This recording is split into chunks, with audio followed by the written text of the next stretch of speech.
Mag-iingat ka. Usal ko na kinatango niya bago tumalikod, pero bago pa siya makaalis bumaling siya sa akin. You really don't remember me? Tanong niya na kinakunot ng noo ko. Ano yun? Tanong ko. Nagulahan ako sa sinabi niya. Hindi ko siya matandaan. Bakit? Magkakilala ba kami dati kaya pamilyar siya? You only remember Vince. You forgot a lot of people from your past at may mga alaala ka pang napalitan. Anito na ikinahigpit ng hawak ko sa dextrose ko. May alam ba siya? Kaya ba siya pamilyar sa akin dahil kilala ko rin siya? Nagaya ni Natalie, nakalimutan ko siya at pinalitan nga nila ang memorya ko. Pero paano? Sinong gagawa nun? They manipulate your memory and planted false memory. Anito na kinakabog ng dibdib ko. Do I know you? Nauutal pang tanong ko. It is for you to find out. Find your memory, Sandra. Anito bago tuluyang tumalikod sa akin. Napahawak pa ako na mahigpit sa hawak ko nang manlambot ang mga paa ko. Minanipulate nila ang memorya ko at nagtanim ng maling alaala. Wala akong maalala. Bumalik na lang ako sa kama ko. 6:30 na ng hapon at di na ako mapakali sa kinaupuan ko. Hindi pa rin mawala sa akin ang sinabi ni River.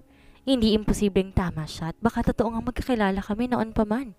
Ngayon sasagot ni Era sa mga tanong ko sa kanya at buong araw na rin siyang nasa company.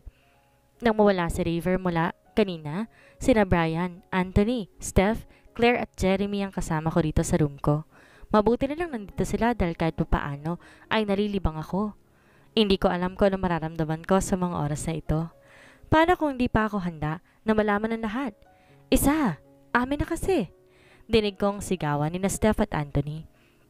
Nag-aagawan sila ng remote. Huwag kang magulo, bibwit. Nanonood ako. Saway naman ni Anthony kaya nakatanggap siya na masamang tingin kay Steph. Buisit, ilipat mo na kasi. Nanonood din kami. Bawi naman ni Steph. Nanonood kasi si Stephanie sa Disney Channel kaso inilipat ni Anthony sa action kaya ayan, nag-aagawan sila ng remote habang sina Jeremy at Brian tahimik lang nakatingin sa dalawa. Ingay nila. Nakasimangot pang sabi ni Claire na nakaupo sa tabi ko at nakataas ang paa sa hospital bed ko. Bagay sila, no? Natatawa kong sabi. Tao sila. Pamimiloso po niya na sinimangutan ko. Bitter mo? Joke lang. Oo na. Bagay na sila kaya dapat ikaw mag-relax ka dyan. Kanina pang malalim ang iniisip mo eh. Ayos ka lang ba? Tanong nito na ikinatahimik ko. Si Raver parang matagal ko na siyang kilala. Ani ko na ikinatahimik niya. Raver? Yung kaklase natin? Paano mo naman nasabi yan? Sunod-sunod pang tanong niya. Isang malalim ang buntong hininga ang pinakawalan ko. Nagpunta siya rito para ibigay ang paper namin. Naaaralin ko.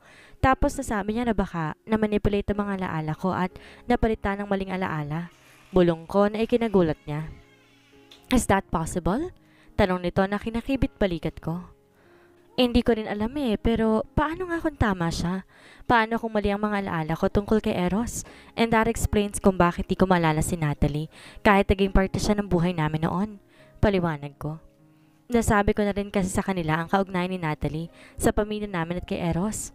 Just ask your husband about this. Do not stress yourself too much. Anito na ikinatango ko. Sana lang masagot niya ang mga tanong ko. At hindi pa ba kayo nag-uusap ni Vince mula na magising ka? He keep on asking me about you. Aniya. Naalala ko naman yung regalo sa akin ni Vince. Asa na yon? Alam ko, suot ko yun bago ko nabaril. Oo nga pala, hindi na kami nag-usap mula na ma-hospital ako. Wala pa kasi yung cellphone ko kaya hindi ko pa makita kung may mensahe siya. Hindi nagsa-cellphone si Eros. Saka, tong necklace, ipinapabigay nga pala niya. Dagdag pa ni Claire kaya medyo nakahinga ako ng maluwag. Akala ko nga nawala na eh. Tsaka, pinapakamusta ka niya. Ginawa niya ako messenger. Dapat may sweldo ko eh. Reklamo pa niya kaya natawa ako. Thank you Claire ha. Pasasalamat ko. Nag-thumbs up naman siya sa akin at nakigulo kina Steph. So, looking to have these two girls as my friends. I'm so lucky. Binalik ko muna sa box yung kwintas saka nilagay sa bag ko na nakalagay sa gilid ng table. 7 p.m. na magpaalam silang umalis na kaya si Jeremy lamang ang naiwan sa akin dito. Ma'am, mag-ready na po kayo. Sabi nito kaya napatigil ako sa pagbabasa.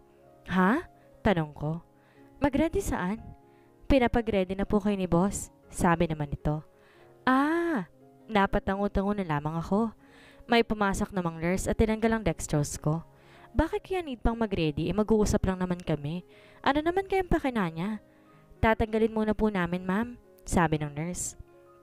Ngumiti lang ako sa kanya at tumango. Nagpaalam naman siya at saka umalis pagkatapos. Dumiretso na rin ako sa banyo para ayusin ang sarili ko. Kinuha ko yung paper bag na lagay ng mga damit ko at nag-ayos na. Medyo pumayat ako kumpara sa dati at maputla na rin ang mga labi ko. Kaya kailangan ko maglagay ng powder at tint para umaliwalas kahit papaanong mukha ko. Simpleng dress lang na below the knee ang suot ko na tinernohan ko ng doll shoes. Saka ko lang inilugay ang mahaba kong buhok. Napahawak pa ako sa dibdib ko. Ang lakas na ng kabog ng dibdib ko. Paglabas ko'y may kulay abong matang sumalubong sa akin. Eros? Gulat na usal ko. Ang lakas ng kabog ng dibdib ko. Hindi ko alam kung kinakabahan lang ko o kinikilig ako dahil sa itsura niya ngayon. Naka all black suit siya at ayos na ayos ang buhok niya pataas. Mas gumapo siya sa paningin ko. Lumapit naman siya sa akin at yumakap na ikinalulun ako. Napakabango niya. Why do you need to be gorgeous every time I see you? I miss you. Bulong niya na masara nagpatibok sa puso ko at para may nagliyapara na paru-paro sa tiyan ko. Isang araw lang tayong di nagkita. Bulong ko sa kanya na mahina niyang kinatawa. Ano magagawa ko? Namimiss pa rin kita. I just want to be with you every day. Anito na ikinangiti ko. May side pala siyang ganito. I like it. Kumalas naman siya sa yakap at lahat ng kamay niya. Kinuha na lang niya ang kamay niya. Smiled at me at saka in-intertwine ang kamay niya sa akin na kinainit ng mga pisngi ko. Sabay kaming lumabas and as usual, pinagtitingin na naman siya. Bakit? Tanong ko. Mapansin kong nakatitig lang siya sa akin habang naglalakad kami. Naiiling tuloy akong kinikilig. May dumi ba ako sa mukha? Nauutal ko pang tanong. Nakiti naman siya kaya mas lumakas ang kabog ng dibdib ko. Ang gwapo niya. Nothing. I just can't take my eyes off you. Nakangiti nitong sabi habang nakatingin sa mga mata ko. For Pete's sake, nasa hallway kami ng hospital and he is being sweet. Iniwas ko na lang ang tingin ko sa kanya. Saan tayo pupunta? Pag-iiba ko ng topic. You'll see. Tayong sagot niya na kinakibit ng balikat ko. Pumasok kami sa elevator. Sa rooftop ang punta namin. Pagdating namin sa rooftop, madilim kaya medyo napahigpit ang kapit ko sa kamay ni Eros. I am scared of the dark. Don't be scared. You'll like it. Buro nito na nagpakiliti sa tenga ko. Pero may naamoy ako mga bulaklak sa paligid at napakabango. Kita ko pa ang pagiti niya. 1. Napatingin ako sa kanya nang mabilang siya. Ha? Salamat sa liwanag ng buwan. 2. Nakunot naman ang noo ko. 3. And in just 3 seconds, nagliwanag ang paligid. May mga pink lights na nakasabit sa bawat poste dito sa rooftop. Napakaganda. May iba't ibang kuri ng roses sa paligid at yung daraanan namin ay mga petals ng red roses. At sa gilid mga candles, tapos yung pinakadulo, may table na pang dalawahan. Ang ganda! Para ko nasa paraiso. Nagustuhan mo ba? Tanong niya. Tangulang at ngiti ang sinagot ko. Overwhelmed ako sa nakikita ko. It's magical. I love it. Nakangiting ani ko sa kanya na kinangiti niya. Bahagya pa tong lumapit sa akin at tumalik sa noo ko. Glad you like it. Tinulungan ako ng 3 at yung 2 maingay mong kaibigan na gawin to. Ani na kinagulat ko. Sina Anthony at sina Steph? Paano? Baka nang umalis sila at nakausap ko sa Raver. Speaking of, sana malaman ko na ang lahat ng iyon. Ngayon. Inaya niya naman ako papunta dun sa table. Iniurong niya pa yung upuan para makaupo ako. Gentleman ha? Parang kailan lang, parang walang katapusan ng galit niya sa akin. Ngayon ito na siya. But I love this side of him. Para saan to, Eros? Tanong ko. For you. Belated happy birthday, my wife. Sabi nito na ikinabigla ko. It's been a week simula ng birthday ko. Kala ko mag-uusap lang kami. I did not think nagagawa siya ng ganito. Naalala ko naman ng panahong nandun siya sa birthday ni Nat. Ang sabi din na Jeremy sa akin nandun siya for me pero what if, diba? Thank you. Akala ko si Nat lang naalala mo. Sabi ko at syempre, binulong ko na lang yung last word. I heard him giggle at napatitig ako sa kanya. Simpleng pagtawa niyang nakakapakabog na yung dibdib ko. Sobrang mahal ko na nga ulit tong taong to. Bakit naman napasok si Nat sa usapan? Tanong niya at saka binigyan ng "Are you jealous look?" I'm not jealous. Belta ko na kinatawa niya. Hinawakan pa nito ang kamay kong nasa table at tumitig sa akin. Look, if you are referring about Nat's birthday, I cut him off. Hindi. No need to explain. I understand. Ani ko. No, I will explain. Nandun ako because of you. Sabi niya. Ako? Yes. that day, I'm planning to surprise you but you're not at home. You are with the Sandejas. Sabi nito at seryosong nakatitig sa akin kaya umiwas ako ng tingin at napahagat sa ilalim ng labi ko. Galit ba siya? Sinundan kita, that's why I'm there. Paliwanag niya. If ever na hindi ako sumama kay Vince, siguro makikita ko yung surprise niya. But no, nag-enjoy naman ako kasamang kaibigan ko and I did not know na uuwi siya. Ang akala ko kasi noon nakalimutan niya na. Galit kaya siya kasi sumama ako kay Vince? Pasaway, bulong niya. Sorry, sasabihin ko naman dapat na si Vince yung kasama ko, kaya lang, I am not mad, I'm jealous. Aniya, tama ba ako ng rinig? Jealous as in selos? Ha? I'm jealous. You celebrated your birthday together with him, but that should be me. Seryoso niyang sabi habang nakatitig sa mga mata ko. Ano daw? Nagsiselos siya. Di na muna ako sumagot kasi hindi ko alam yung sasagot ko. Pero ang saya sa dibdib kong marinig ang sinabi niya. Mukha namang napansin niyang pananahimik ko, kaya may tinawag siya at maya-maya pa may waiter na lumapit sa amin at dinalhan na kami ng pagkain. Carbonara and barbecue. My favorites. Alam pa pala niya. Let's eat. Mukhang di na makapagsalita na sabihin ko nagselos ako. Nakangiti niyang sabi. But it's true. Dagdag pa niya na kinangiti ko. There is not to be jealous of. Magkaibigan lang naman kami. Ani ko na kinakibit balikat niya. Let's just eat. I don't want to talk about him. Ani niya. Gaya ng gusto niya ay kumain na nga lamang kami. Pagkatapos namin kumain, kinuha na ng waiter yung mga plato and then nag-serve sila ng red wine. Wife? Pagtawag niya sa akin na kinaharap ko sa kanya. Ano yon? Instead, nasagutin nito, ay naglabas siya ng 3 box na maliit. Ano to? Tanong ko. Open it. Usan nito at sinunod ko naman ang sinabi niya. Susi? 2 susi galing dun sa isang box. Para saan to? Naguguluhan kong tanong. I am returning it to you. Your house. Nakangiti nitong sabi. Nanlaki naman ang mata ko. Yung bahay namin na kinuha niya? Why are you giving me this? Naluluhang tanong ko. Alam ko na may deal kami. Ibabalik na lamang yon kapag nabigyan ko siya ng anak. It is yours from the start. Aniya. How about our deal? Tanong ko kasunod ng pagturo ng ilang budil ng luha sa mata ko. I don't care about the deal anymore. Let's be husband and wife. You cannot leave because I will not allow you. I still own you and you own me now too. Your dad's company, I will save it and get it on top again. Aniya. Di ako makapaniwalang tinignan siya. Thank you. You don't know how you made me happy. Maluha-luha ko pang sabi. No need to thank me. It's yours. Aniya. Nabaling pang atensyon ko sa isa ng punasan niya ang mga ilang luha sa mata ko. Pero para sa ng isang to? Tanong ko. Do you remember the house? My advance birthday gift to you, where we made love. Wag mo nang ituloy. Pagputol ko pa sa sasabihin niya dapat. Ramdam ko tuloy na mumura na naman ako dahil doon. So cute. Natatawa niyang sabi kaya mas namula ako. Binili ko naman sa kanya yung susi ng isa kaya tumingin siya sa akin.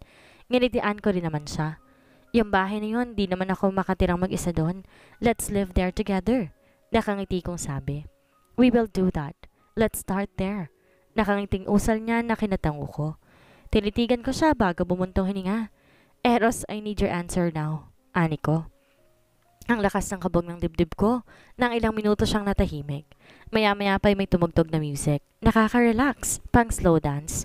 But still, sobra-sobra pa rin ang kaba ko. Tumayo siya at lumapit sa akin sa kanilahad ng kamay niya. Let's just dance first, sabi nito. Kinakabahan man tinanggap ko to. Nalagay niya ang mga kamay ko sa balikat niya habang kamay niya sa bewang ko. Ang lapit namin sa isa't isa, nakitang-kita ko emosyon sa kulay abo niyang mga mata. I'm always missing you, sabi niya habang nakatingin sa mga mata ko. I am jealous when you are with Sandejas, anito. Magsasalita pa sana ako nang idikit niya sa labi niyang labi ko para patigilin ako. I always want to kiss you. I don't want other woman. I only want you. I don't want to lose you. I'm afraid that something bad happens to you. Nung una ayokong aminin but yumakap siya sa amin habang nagsasayaw kami. Mas lumakas ang kabog ng dibdib ko nang maramdaman ko ang pagkabog ng dibdib niya noon ay ang pagsabog ng maliwanag at makukuling na fireworks sa kalangitan. And one more thing, I didn't kill your family. I can't do that. Bulong nito na kinabigla ko. Don't ask. Let's just enjoy the moment. I know I promised your family. Nasasabihin ko sa iyong lahat. I am ready to do that, but you're not. You're still not ready for that. Give me more time para masabi sa iyong lahat, but the important thing you need to know is, hindi ako pumatay sa kanila gaya na nasa alaala mo. Dagdag niya pa, kaya hindi na lang ako nagtanong. Natahimik na lamang ako. I'm right. Totoong hindi nga siyang pumatay sa kanila at maaaring tama si River. Someone manipulated my memory at kailangan kong malaman kung sino yon. I need to find out. Kapag alam ko na at nabalik ko na ang nawala sa akin, mabubuo ako at masasabi ko na rin sa kanya na ang taas noon na mahal ko siya. I trust you. Thank you for saying that. Bulong ko. Pagkatapos ng fireworks, natili kami nakatayo habang nakayakap siya sa likod ko. Can you close your eyes? Sabi nito. Napatango naman ako at pumikit. Naramdaman ko naman ang pagkalas niya sa yakap niya sa akin. Maya-maya pa'y naramdaman ko ang paglapit niya dahil sa amoy ko ang pabango niya. Give me your hands. Utos niya para naman akong robot at sinunod ko siya. Naramdaman ko ang malamig na bagay sa kamay ko at sa daliri ko. Pwede ko na bang buksan ang mata ko? Tanong ko. Not yet, sabi nito. Magsasalita pa sana ako nang dumampi ang labi niya sa labi ko. He is kissing me. A passionate kiss. Parang may sariling buhay ang mga labi ko na tumugon sa mga halik niya. It was magical. Bumitaw siya sa halik at humalik sa pisngi ko, sa noo ko at sa tungki ng ilong ko. You can open your eyes now. Sabi nito kaya napamulat na ako. A silver bracelet and a ring? That's a couple bracelet and a ring. Sabi nito at pinakita pa ang kamay niya. Yung bracelet, simple lang, pero nakalak siya. Hindi mo siya matatanggal. Ito pala yung nasa isang box kanina. No one can open that bracelet, only me. Sabi nito na ikinangiti ko. And the ring? That's the proof that you are mine. Anito bago na paiwas ang tingin. I was too mad at you na pinilit kitang pumirma sa marriage certificate. And I'm always owning and saying you are my wife. Pero hindi man lang kita nabigyan ng singsing. I'm sorry for that. If you want, I will court you again. And I will propose to you after a month. Anito na mahina akong tinawa. Court? Tapos after a month, magpapropose ka na kaagad? Tanong ko na kinangisi niya. Yeah, doon din naman ang punta natin eh. Aniya. But we're still married. What's the use of proposal? Tanong ko na ikinangiti niya. I know I'm a jerk to say this, but I wanted to experience your dream wedding. Gusto kitang iharap sa altar and I want to say yes sincerely, not just because I blackmailed you. Mahinang usal nito. I'm sorry for doing that. Ani pa. Do you want me to annul you first? Tapos, maligaw ka sincerely. Then mag-propose ka after a month. I will decide kung mag-oo ba ako o hindi. Pangaasar ko sa kanya na kinalaki ng mata niya. I am just joking. Alam ko, hindi naging maganda ang umpisa namin. Pero I'm glad na alam niyang mali niya. And I'm more than happy just for that. Ayos na ako dun. You're not serious, right? Kinakabang usal niya na ikinatawa ko. Hindi ko tatanggalin to para malaman nila na sayo ko and don't worry. You don't need to do all of that. I will not annul you. Let's just stay together forever. Let's start a new life. Sabi ko na ikinangiti niya. Inila niya ako papalapit sa kanya and then kissed me again. This time mabilis lang. You silly girl. I can't help but to kiss you. I love you, wife. Sabi nito. Soon, kapag buo na ang memorya ko, I can answer him too. Let's go on a vacation? Bigla nitong sabi. Ha? Vacation? Maraming nangyari na hindi. Soon, kapag buo ng memorya ko, I can answer him too.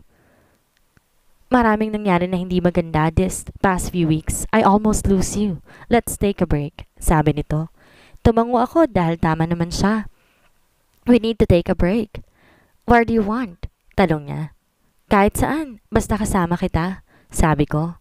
Napangiti naman siya sa sagot ko. Wanna go to Korea? Sabi nito. For our honeymoon. Dagdag pa nito. Nakanalaki ng mata ko. Natalie's POV. Tahimik akong nakatingin sa kisame ng kwarto ko habang nakahiga sa kama ko. Wala akong lakas na bumangon sa mga panahong ganito. I am late. He is already in love with Sandra. Naramdaman ko ang pagturo ng luha sa mga mata ko. Mama is late, baby. Papa is in love with another woman. He is in love with Sandra. Bulong ko sa sarili ko. Naikuyom ko ang palad ko dahil doon. Kundi dahil sa pamilya niya, buhay ka pa sana, baby. Akin pa sana si Eras at masaya pa sana ako. Kami. Nabaling ang atensyon ko nang bumukas ang pinto ng kwarto ko. Pumasok doon ang kuya ko. Nat, Just accept it. You can cry now but after this, please move on. Sabi nito nang umupo sa kama ko. Umiling ako. No, I can't move on. I can't let oras with that girl. Mariin kong sabi sa kanya. I can see how worried he is sa mga tingin niya sa akin. Mula noon, alam mong kay Sandra lang siya, hindi ba? You need to let him go kasi hindi siya sa'yo. It is just because of Errol kaya naging iyo siya. You need to free yourself from the past, baby. You need to find your own happiness too. Hindi pwedeng ikukulong mo lang sarili mo sa nakaraan. You deserve to be happy. Sabi nito na kinatahimik ko. Hindi rin gugustuhin ng pamangkin kong makita kang ganito. He wants his mama to be happy para matahimik rin siya sa heaven. Free yourself and your son. Ani pa nito na kinabagsak ng mga luha sa mata ko. I remember Sandra's brother, Sandro. He is my ex-boyfriend. Minahal ko siya. I admit that, pero na makilala ko si Eros, nagbago yon. Nahulog ang loob ko sa kanya kahit alam kong noon pa man, kay Sandra na siya. But still, ginawa kong lahat para mapansin niya. Oo, I'm in a relationship with Sandro that time. I know mali, but what can I do? I love him. Lasing siya na may mangyari sa amin at doon nabuo si Errol, our angel. Alam ko na sinamantala akong kinain niya pero hindi ako nagsisisi. Kitang-kita ko pa kung paano mag-apoy ang mga mata niya na makita niya ako sa tabi niya but I don't care as long as I have him. Natututuhan niya rin naman akong mahalin. Nakipag-break ako kay Sandro. Bata pa lang ako noon pero kinaya ko magbuntis dahil nasa tabi ko lamang si Eros. I know na nung una ayaw niya sa akin dahil sa nangyari pero nung malaman niyang buntis ako, naging mabuti ang pakikitungo niya sa akin. Unti-unti siyang nahulog sa akin hanggang sa makalimutan niya na si Sandra. Sikreto lang ang pagbubuntis ko dahil na gusto ng mga magulang ko. Laging nandyan si Eros. Para sa akin noon, never siyang umalis.